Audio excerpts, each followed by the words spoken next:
ముగ్గులు వేద్దాం రండి. లలా లా లా లా లా లా లా, లలా లా లా లా లా లా లా లా, లలా లా లా లా లా లా లా, లలా లా లా లా లా లా లా లా.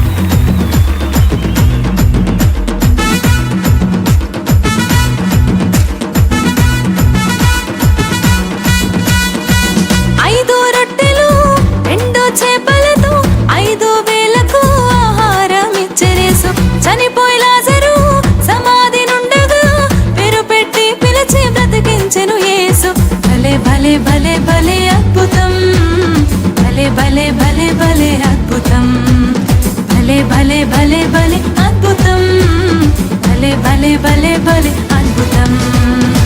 సమ్మరు వచ్చేసింది, విబిఎస్ చేసింది, అందరూ రండి బాలలో. సమ్మరు వచ్చేసింది, విబిఎస్ చేసింది, అందరూ రండి బాలలో.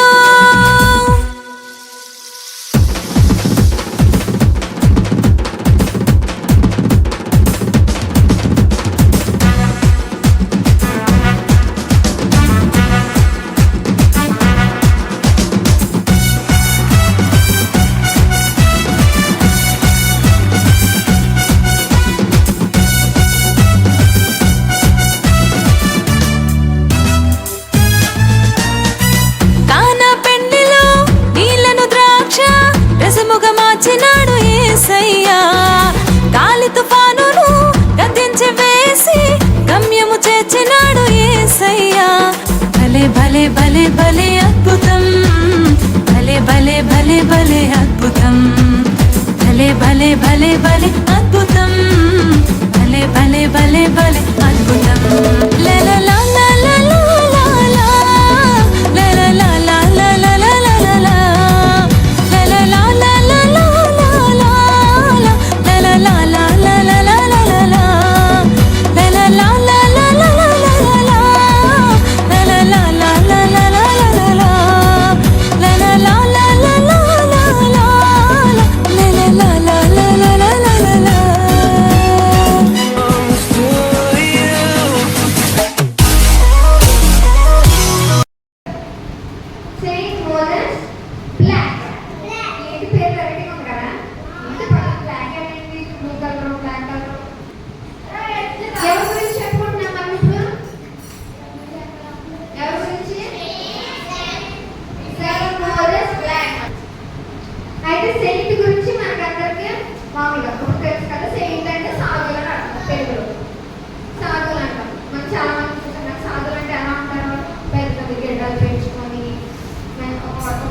వస్త్రాలు వేసుకొని బట్టలు వేసుకొని అలా ఉంటారు. అవునా? మనం అలాగనే అనుకుంటాం. అయితే వాళ్ళందరూ ఎలా ఉంటారు?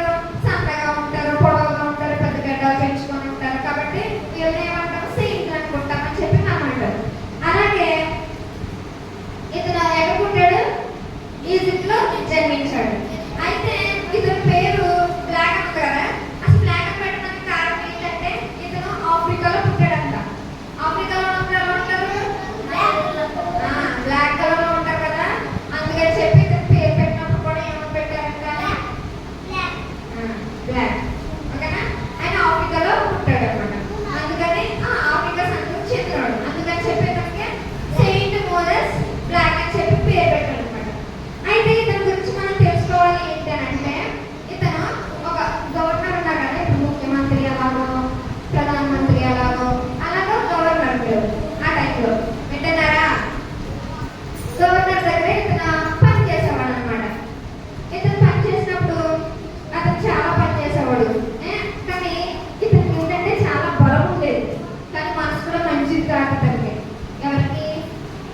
సెయింట్ మోజెస్ గారు. బ్లాక్ కాదు, సెయింట్ మోజెస్ బ్లాక్. చాలా బలం ఉండేది. అయితే ఇతను చాలా మంచివాడు కూడా కాదు, చాలా కఠినంగా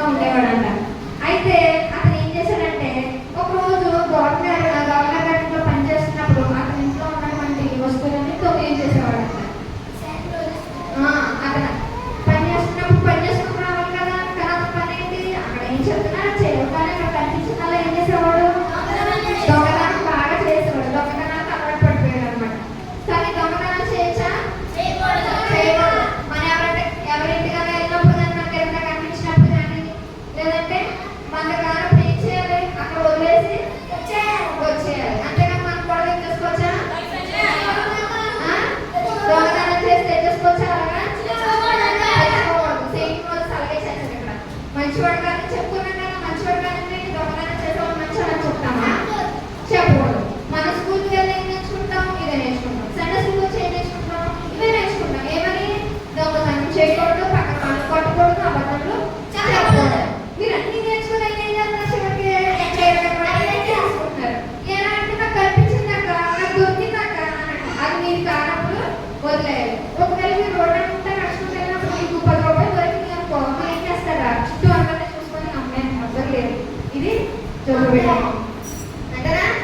అలా అనుకోకూడదు. అక్కడ 100 రూపాయలు ఉన్నా 10 రూపాయలు ఉన్నా అది కాదు అనుకో. లేదు చుట్టుపక్కల అనుకున్నారు ఇది మీనా అంటే అని చెప్పి ఏం చేయాలి? అడగాలి. వాళ్ళు బాగా అనుకోండి, అప్పుడు వదిలేయండి. ఒకవేళ మనకు కాకుండా వాళ్ళు నమ్మకాన్ని చేశారనుకో, దేవుడు వాళ్ళు ఖచ్చితంగా గట్టిగా కొడతారు. మనకు కానప్పుడు ఏం చేయాలి? వదిలేయాలి. ఒకవేళ మీరు దొంగతనం చేసి పట్టుకెళ్ళిపోయారు, దేవుడు ఊరుకుంటాడా? ఊరుకోడు. ఆ వస్తువు మీ దగ్గర ఉంటుందా? ఉండదు. ఎవరో ఒకరి ద్వారా దేవుడు ఆ వస్తువుని కనిపెట్టి ఇది మీరు కాదు, వింటున్నారా? దేవుడు ఎవరో ఒకరి ద్వారా కనిపెట్టి ఈ వస్తువు మీరు కాదు ఫలానా వాళ్ళని చెప్పించి దేవుడు ఇంటికి వస్తువుని పంపించేస్తాడు. అలా ఉండాలి. దొంగతనం చేయొచ్చా?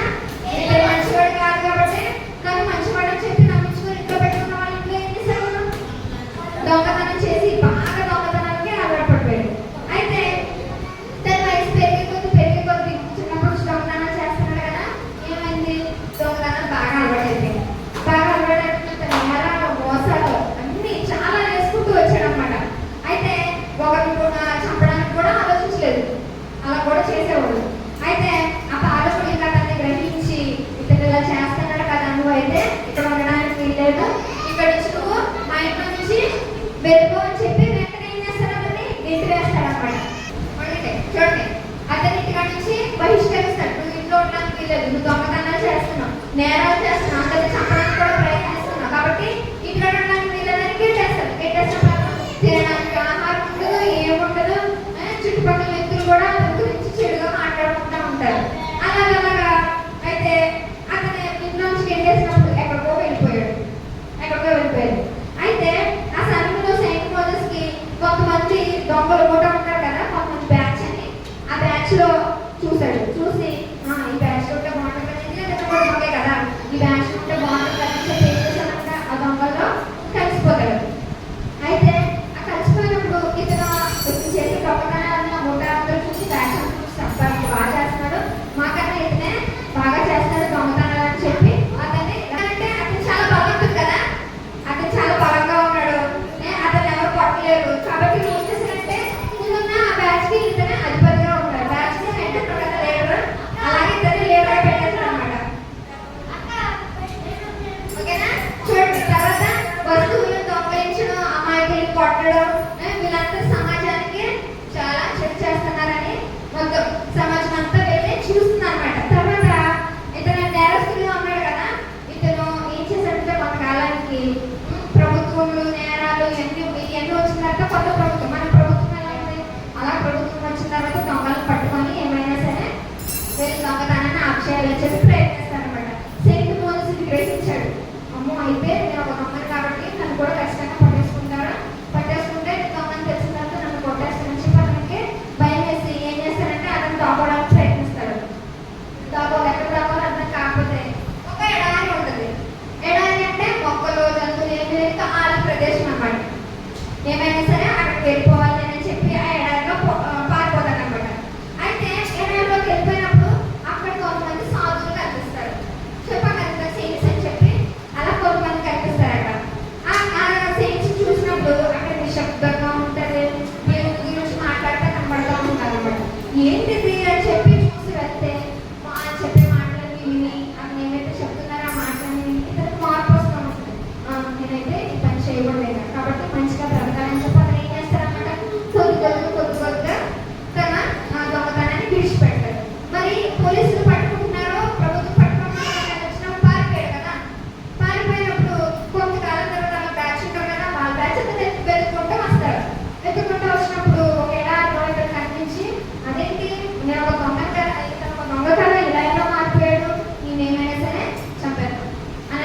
ఇంట్లోనే అనుకుంటారు.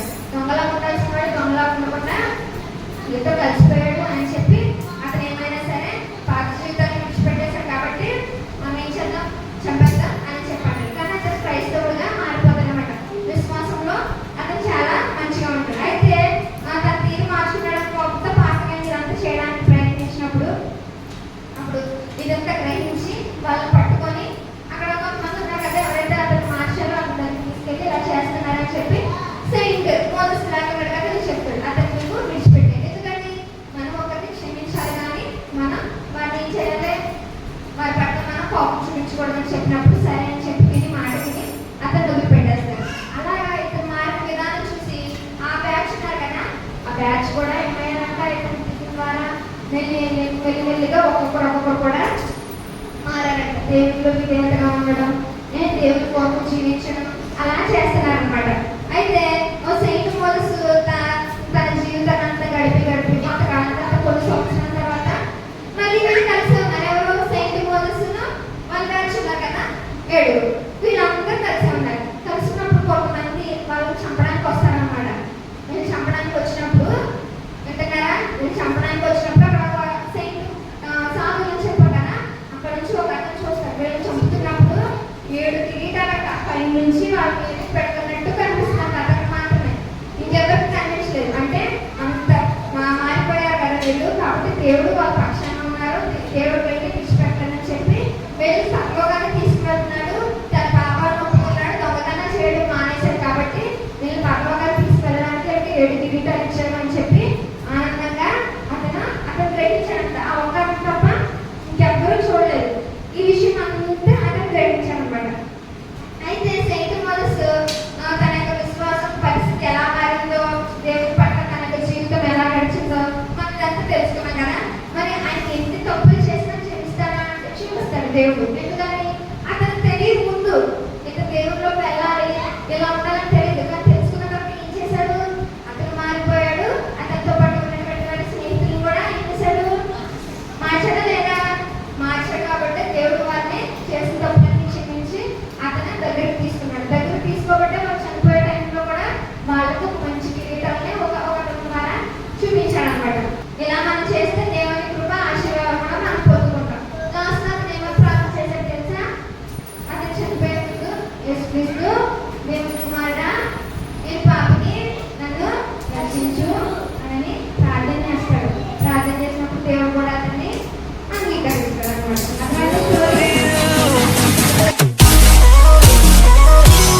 దేవా, నీ కృప చొప్పున నన్ను కరుణింపుము, నీ వాత్సల్య బాహుల్యము చొప్పున నా అతిక్రమమును తుడిచివేయము. కీర్తనలు 51:1. ఆమేన్.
స్టోరీస్లోని డాన్సులతో పాటు కొత్త స్టోరీ కూడా నేర్చుకున్నాను. స్టోరీస్లోని నిజమైన స్నేహితుడు యేసుక్రీస్తుని, అలాగే మన పక్క వారిని యేసుక్రీస్తు వల్లే ఎలా క్షమించాలో నేర్చుకున్నాను.